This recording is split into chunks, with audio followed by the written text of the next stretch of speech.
Bu videoda həyatın necə ədalətsiz olduğunu sizə göstərmək istəyirəm. Bir xanım var, onun videosunu da təqdim edəcəm birazdan. Dünyanın ən yaxşı 10 ölkəsindən birində yaşayır, amma müəyyən qədər bir narazılıqları var həmin o ölkədən.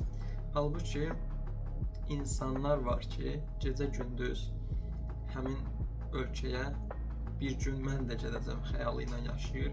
Gəlin o videoya bir baxaq, ondan sonra mən öz fikirlərimi də bölüşmək istəyirəm. Şu an buradayım, tamam, evet, ama içimde ülkemin özlemi var. Yani sanki bir şeyleri tam tadında yaşayamıyorum. Bilmiyorum, bir tek bunu ben mi böyle hissediyorum göçenlerden? Ama bazen kalbime ağır geliyor.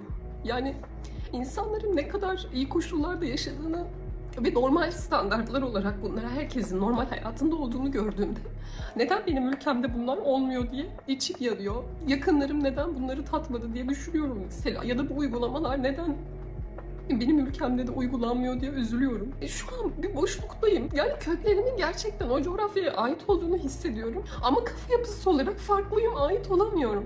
Burada kafa yapısı olarak ait olduğumu hissediyorum ama burada da yeniden sıfırdan emek vermem gerekiyor birçok şey için. Şu an bu yaştan sonra, şu an 35 yaşındayım. Ve gerçekten artık bir şeyler otursun istiyorum. Ve istiyorum ki 35 yaşında bir insan olarak ülkemde gerçekten belirli bir düzenin olmuş olmasıyla orada kendi kurduğum düzenle sevdiğim insanlarla, sevdiğim arkadaşlarımla, ailemle bir arada geçirmek isterdim. Şimdi yeniden dil kursuna başlayacağım. Sıfırdan bir dil, yeniden program, yeniden disiplin. Yeniden kendime motivasyon sağlamaya çalışacağım ve bunlar gerçekten şu an bana çok zor geliyor. Bazı şeyler lüks olmamalı ülkede ya.